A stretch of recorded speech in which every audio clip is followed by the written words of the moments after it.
Naml by Nimra Ahmed episode 65۔ منظر جو آنکھ میں ہے گنوا دیجیے اسے، پتھر جو دل پہ ہے اسے کیسے ہٹائیے۔ ذرا سی بارش ہوئی تھی مگر درخت اور پودے نہا کر سرسبز نکل آئے تھے۔ مٹی کی سوندھی خوشبو سارے میں رچ بس گئی تھی اور زمر کار سے نیچے اتری اور گردن اٹھا کر دھلے دھلائے خوبصورت بنگلے کو دیکھا تو ہونٹوں پہ مسکراہٹ بکھر گئی۔ سن گلاسز آنکھوں سے اوپر لے کر ماتھے پہ لے گئی اور فارس ڈرائیونگ ڈور بند کر کے باہر نکلا اور مسکراتا ہوا اس کے ساتھ آ کر کھڑا ہو گیا۔ کیسا لگا ممکنہ طور پہ ہمارا نیا گھر؟ اچھا ہے، اس نے مسکرا کے سراہا اور وہ دونوں ابکار کے ساتھ شانہ بشانہ کھڑے بنگلے کو ہی دیکھ رہے تھے۔ اس چڑیا گھر سے تو بہت ہی اچھا ہے، وہ کہے بغیر نہ رہ سکا اور زمر نے خفگی سے آنکھیں گھما کر اسے دیکھا۔ میرے گھر والوں کے پیچھے کیوں پڑے رہتے ہو تم؟ کیونکہ بی بی آپ سے زیادہ وہ میرے گھر والے ہیں۔ ویسے مس کرو گے تم ان کو؟ زمر نے واپس گھر کی طرف چہرہ موڑ لیا۔ میں انشاءاللہ تعالیٰ کسی کو بھی مس نہیں کروں گا، وہ جھرجھری لے کر بولا تھا۔ مگر میں ان کے بغیر کیسے رہوں گی؟ وہ مصنوعی اداسی سے بولی اور فارس کا حلق تک کڑوا ہو گیا۔ جی جی، آپ تو جیسے بڑی خدمت گزار بہو ہیں، دن میں 6 قسم کے کھانے بناتی ہیں اور بڑا لگاؤ ہے نا آپ کو جوائنٹ فیملی سے۔ یہ تو ہمیشہ سے ہی اتنے ہی طنز کرتے تھے کیا تم؟ وہ اب سچ مچ ہی برا مان گئی تھی۔ آپ کی صحبت کا اثر ہے۔ ہم گھر دیکھنے آئے ہیں یا لڑنے؟ جو آپ کا موڈ ہو آپ بتا دیں۔ ناک سے کوڑ کر اس نے سر جھٹکا اور اندر کی طرف قدم بڑھا دیے۔ وہ آگے گئی تو فارس کے لبوں میں مسکراہٹ بکھر آئی مگر جلدی سے سنجیدہ چہرہ بناتے ہوئے اس کے پیچھے لپکا تھا۔ تم خوش ہو؟ اس کے ساتھ اندر جاتے ہوئے اس نے پھر سے اسے چھیڑا۔ ہم کیس ہار گئے، مجھے کیسا ہونا چاہیے؟ وہ واقعی اداس ہوئی۔ جیت کر بھی کیا ہی ہو جاتا، وہ اپیل کرتے اور شیرو بری ہو جاتا، یا ہاشم اسے جیل سے غائب کروا لیتا اور ملک سے باہر بھیجوا دیتا۔ سب کا وقت بچ گیا، خیر اب نئی زندگی کا سوچو۔ وہ اس نئے تعمیر شدہ مکان کی سیڑھیاں چڑھ رہے تھے اور وہ آگے تھی اور وہ پیچھے چل رہا تھا۔ نئی زندگی میں تم اچھے اور شریف ہو جاؤ گے کیا؟ وہ مڑ کر سنجیدگی سے پوچھنے لگی۔ استغفر اللہ، وہ بڑبڑایا۔ 2-4 فقرے زبان تک آئے تھے مگر فون کی گھنٹی، اس نے برے موڈ سے موبائل نکال کر دیکھا۔ حنین کالنگ اور اس کا دماغ گویا پھٹا ہوا۔ حنین تم آخر پیدا ہی کیوں ہوئی تھی ہمارے گھر؟ کیا تم پہ لازم ہے کہ جب آدمی مصروف ہو تم کوئی نہ کوئی کال کر کے ضرور دماغ خراب کرو گی؟ وہ واقعی غصے سے بول رہا تھا مگر دوسری طرف کے الفاظ سن کر اس کے ماتھے کے بل ڈھیلے پڑے اور چہرہ پھیکا پڑا۔ کب کیا وہ ہم آ رہے ہیں؟ ساتھ ہی فون بند کرتے زمر کو دیکھا جو اچانک چونک کر اسی دیکھ رہی تھی۔ کیا ہوا؟ سادھی۔ اور وہ نیچے دوڑا اور وہ بھی تیزی سے اس کے پیچھے لپکی اور ایک دم سے سب کچھ بدل گیا تھا۔ یہ اہل ہجر کی بستی ہے، احتیاط سے چل، مصیبتوں کی یہاں انتہا گزرتی ہے۔ کاردارز کاٹیج چھوٹا سا گھر تھا مگر اس کے چاروں اطراف کھلے سبزہ زار بکھرے ہوئے تھے۔ کاٹیج کی 4 دیواری لکڑی اور شیشوں کی بنی ہوئی تھی اور دروازے کھڑکیاں سب اونچے شیشوں سے مرصع تھے۔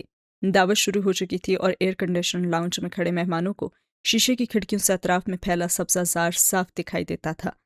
اندر میوزک کا شور کافی تھا اور لوگ ہاتھوں میں گلاس لیے ادھر ادھر ٹہل رہے تھے۔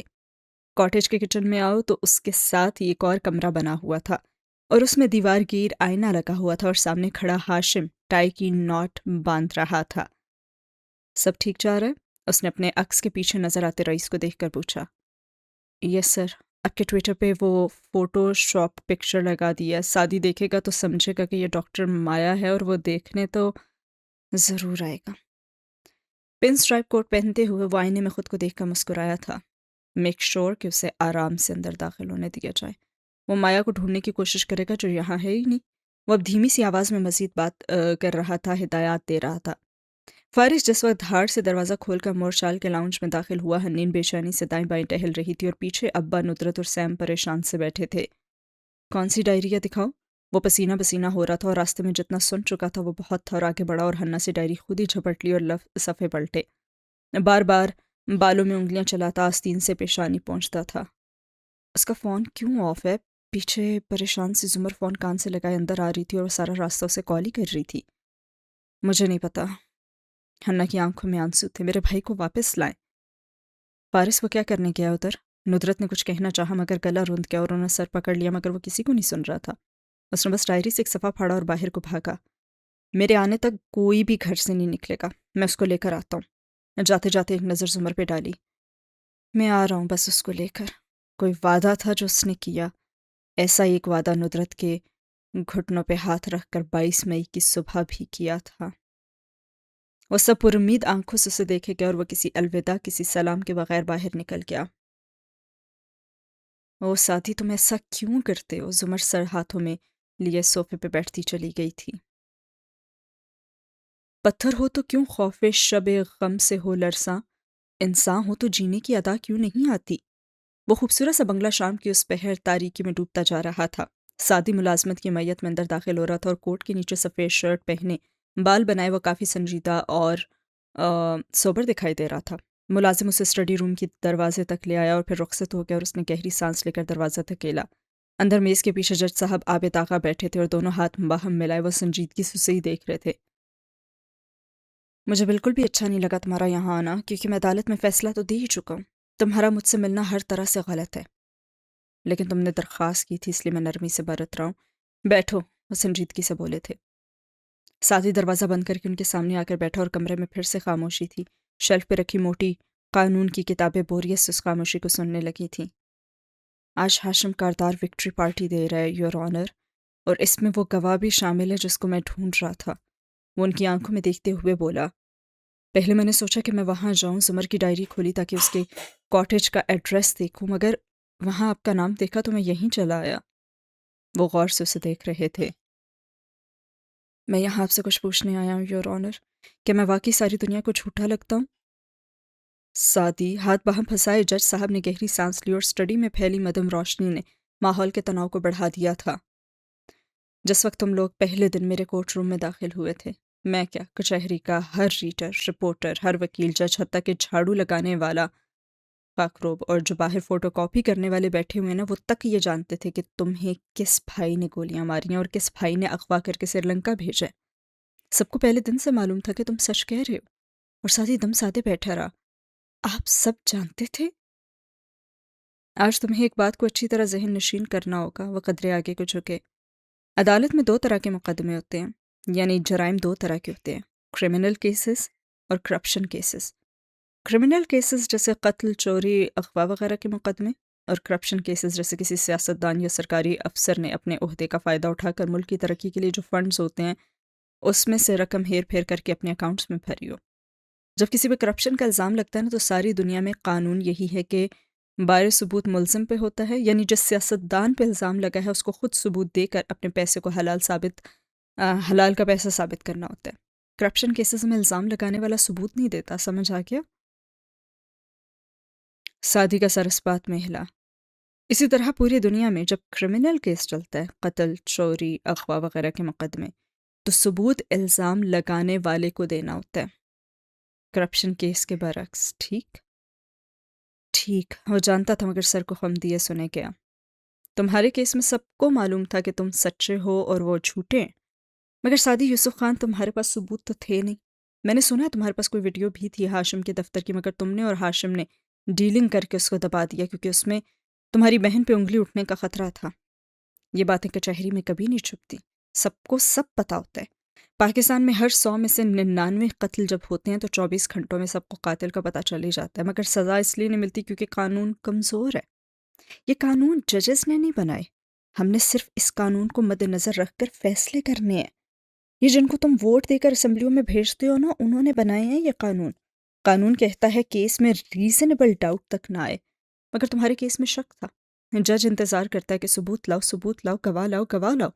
تم لوگ گواہ اور ثبوت نہیں لاتے تو جج کا کیا قصور ہے؟ ڈاکٹر سارا سٹینڈ پہ کھڑے ہو کر ہاشم سے کہتی ہے کہ تم میرے شوہر کے قاتل ہو، مگر تم لوگ ہاشم کے خلاف کوئی کیس پرسوئی نہیں کر رہے تھے۔ تمہارا سارا زور نوشرواں پہ تھا اور میں جانتا ہوں کہ وہ مجرم تھا، لیکن اگر تم اسی کیس کو ہاشم کے خلاف لڑتے تو شاید ثبوت مل جاتے۔ میرا کام اپنی معلومات، اپنے دل کی گواہی اور سنی سنائی باتوں پہ فیصلے کرنا نہیں ہے۔ مجھے ان چیزوں کو دیکھنا ہے جو تم لائے ہو، وہ کمزور تھیں اور پھر مجھے مجبوراً ملزم کو فائدہ دینا پڑا۔ بھلے آپ کو اندر سے معلوم ہو کہ وہ مجرم ہے؟ سادی نے ان سے پوچھا۔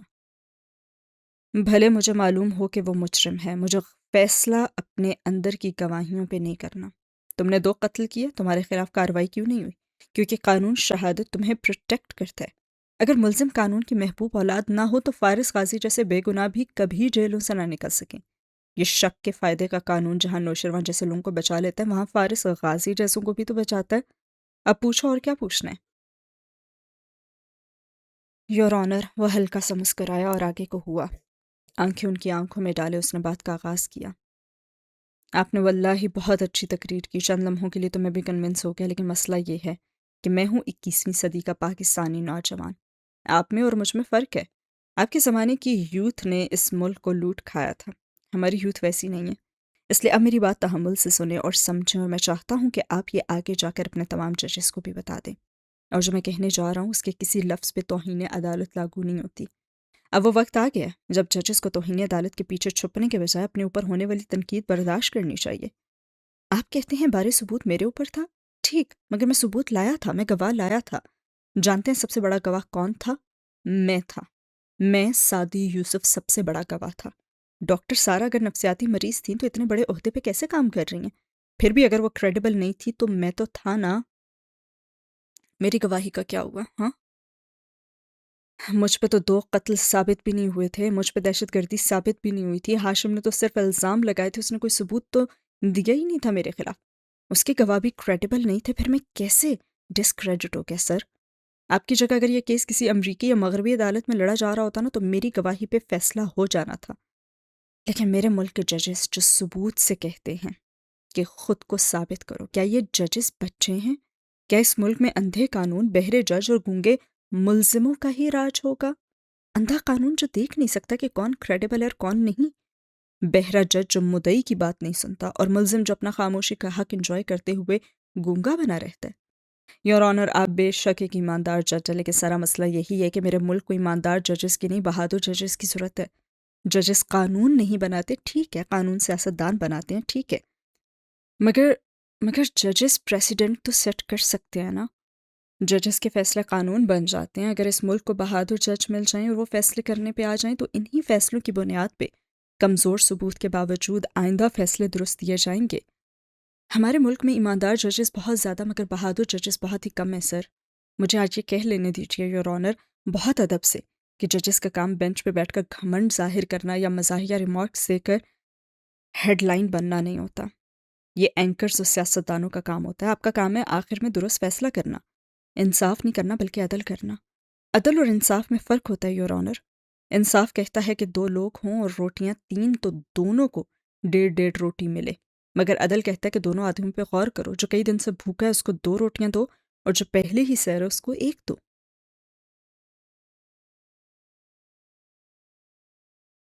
انصاف کہتا ہے چوری کرنے والے کا ہاتھ کاٹو، مگر عدل کہتا ہے جو قانون روٹی نہیں دے سکتا وہ ہاتھ بھی نہیں کاٹ سکتا۔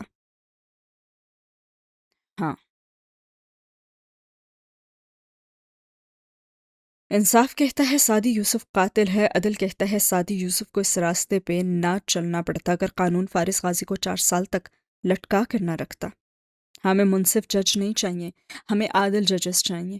اگر ہارون عبید جیسے سیاستدان، ہاشم جیسے وکیل اور جواہرات کاردار جیسے کاروباری لوگ کرپٹ ہیں تو آپ ججز ان سے زیادہ کرپٹ ہیں، کیونکہ آپ کی ذمہ داری دوہری تھی۔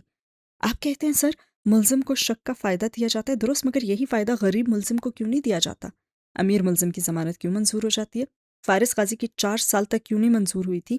آپ نے جو فیصلہ دیا بالکل قانون کے مطابق دیا، میں مانتا ہوں، مگر یہ انصاف کیا آپ ججز قانون کے لیے کرتے ہیں یا اس لیے کہ ٹی وی پہ اینکرز نکتے نہ اٹھائیں؟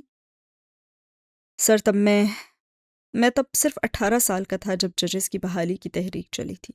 میں تب انگلینڈ نہیں گیا تھا اور جتنا ہو سکا میں اس تحریک میں شامل رہا۔ مجھے آج بھی اپنے کردار پہ فخر ہے کیونکہ ہم نے عدلیہ کے لیے تحریک چلائی تھی۔